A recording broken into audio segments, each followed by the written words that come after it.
declaration. Again, with the generals. So bibihirang pagkakataon po no, na pag-usapan natin ang bagay na ito kung saan maririnig natin yung kwento sa ibang ibayo, sa kabilang ibayo. Ayan. Especially sa perspective ng mga general natin, ano, yung mga nabuhay nung panahon na yon na talagang involved at nasaksihan at kasama sa... So, usually, may iba-iba pang perspektibo at pananaw tungkol dito sa martial law. Kaya importante hindi natin kumpletuhin ang mga naratibo at ang impormasyon. Hindi, ngayong hapon na ito pag-uusapan po natin 5 paksa tungkol sa martial law. Pag-uusapan natin ang mga dahilan kung bakit nagkaroon ng martial law. Mga paglilinaw tungkol sa karahasan at katiwalian noong panahon ng martial law. Sa ikatlong bahagi, pag-uusapan natin ang mga maling paniniwala tungkol sa martial law. Tatalakayin din natin yung mga epekto at kontribusyon ng martial law sa kasaysayan at direksyon ng bansa. At huli, ang mga saloobin ng ating mga panabuhi pagkatapos ng panahon ng martial law. Ayan. Kuya Miko, hindi magiging posible yung ganitong pag-iipon natin kung hindi dahil kay Senator Amy Marcos. Yung mga ganitong klaseng public discourse, importante ito kasi kailangan nating makuha lahat ng impormasyon para mabuo natin ang kwento, matuto tayo sa kasaysayan at mas lalong maging malalim ang pagkaintindi natin sa nakaraan. So, nagpapasalamat tayo kay Senator Amy Marcos sa bibigay ng ganitong klaseng venue, ganitong klaseng pagkakataon para pag-usapan ng mga ganitong bagay. Araw-araw natin nakikita si Apo Lakay. Ang pangalan Senator, ibibigay po muna namin sa inyo ang pagkakataong ito para bigyan kami ng introduction sa ating pag-uusap ngayong araw na ito.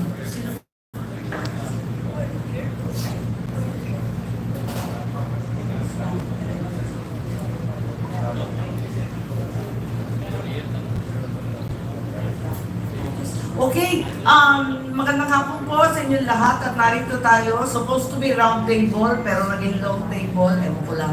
Anyway, ang sinabi ng ama ko at sinulat niya, great decisions are made for us as much as we make them. I am, to be sure, accountable for history for 21 September 1972. When I signed the proclamation placing the entire Philippines under martial law. And yet, solely and completely responsible as I am for this decision, the most difficult decision of all, it was for the sake of the nation. Sang-ayon ba po tayo o hindi matapos ang 5 dekada at 1 taon? Ano ba ang katotohanan? Tunay na ba na mayroong eleksyon? Sino-sino ba at ano ang ganap nung panahon na yon?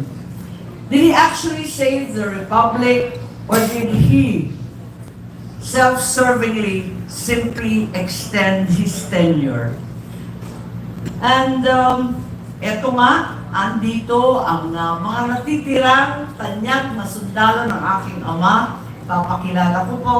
Arito ang ating mga minamahal na general ng panahon na yun, General June Esperon, ni General Tom Lanchon, si General Mel Robles, General Natates, and of course, ang mahigwaga at kilala sa Operation Sagittarius, General Jimmy De Los Santos. Sila ang magkakwento sa atin, si Mel Rosales, at sila magkikwento sa atin kung ano ang nangyari noon, mahaba ng panahon na nakalipas, at marami na pong namatay. Kaya, importante na sa wakas, meron na tayong tunay na mga testigo nung mga panahon na yon. Maraming nagtutulong-tulungan, maraming nagsasabi ng iba't ibang opinyon. Pero ang kinakailangan malaman, ano nga ba ang nangyari? September 21, 1972. Maraming salamat. Malabo pa rin mga ka-old school. Maraming salamat, Senator Amy. Ngayong hapon po na to, kasama po natin ang ating mga magigiting na general.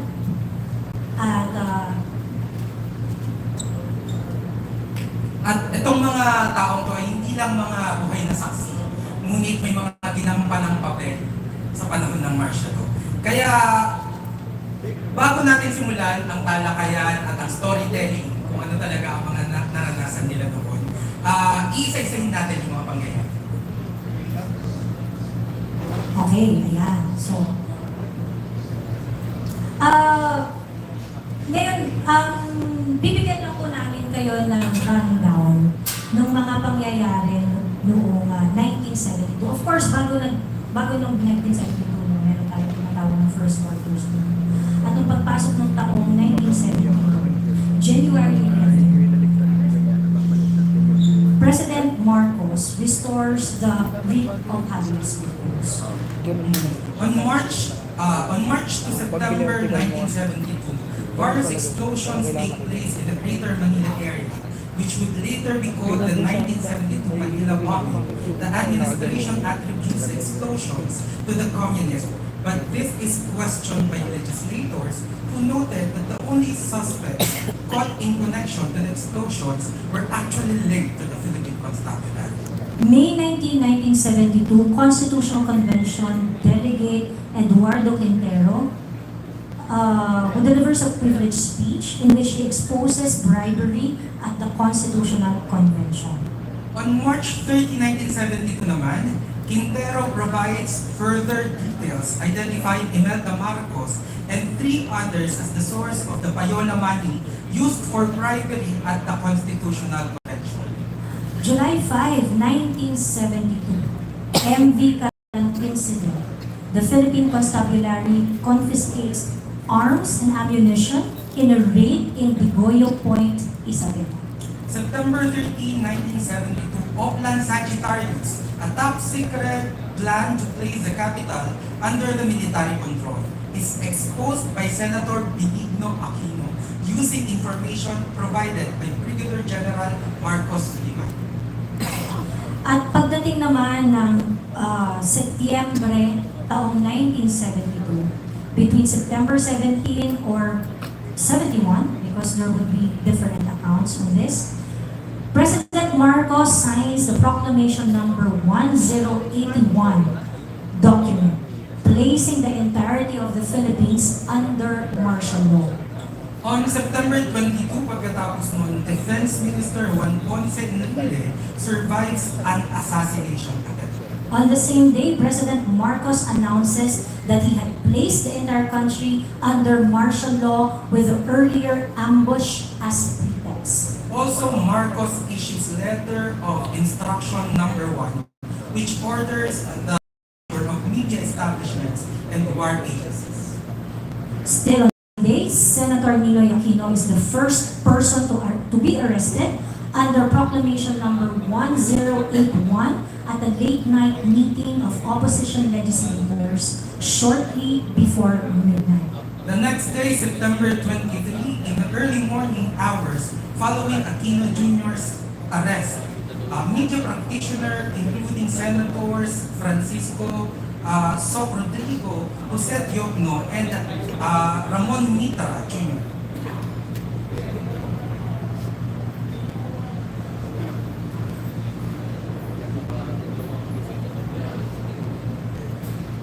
On the same day of September 23, government forces shut down media outlets, including broadsheets, the Manila Times, Daily Mirror, Manila Chronicle, Manila Bulletin, Philippine Daily Express, Philippine Herald, Philippine Free Press, Graphic, and The Nation. Media outlets owned by Marcos Tony Roberto Benedicto are exempted. Newspaper, Daily Express, and television and radio stations of Canlaon broadcasting systems. Also on the same day, Press Secretary Francisco Tada announces the implementation of martial law in the late afternoon. Ferdinand Marcos goes on air at 7 p.m. to formalize the announcement. Demonstrations are banned and curfew is imposed. October the Moro National Liberation Front, a splinter group from the Muslim independence movement led by Nur Miswari, is officially formed. Mga cold school, mahina po Upon ba yung signal? its Malabo formation ba? on October 21 to 23, the MNLF launches an attack on Marawi, the Old school Sur. Nelly, The hello group po. targets the Philippine Constabulary Headquarters, a government radio station, and the campus of the Mindanao State.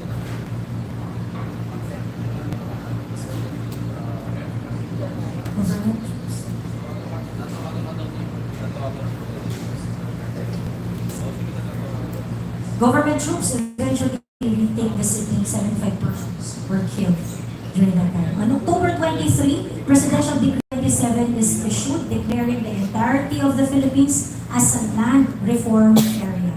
November 2, Presidential Decree 36 is issued, canceling the franchises and permits of all mass media facilities, allegedly trying to topple the government and creating the Mass Media Council, which determines the granting of certificates of authority to newspapers, radio, and TV.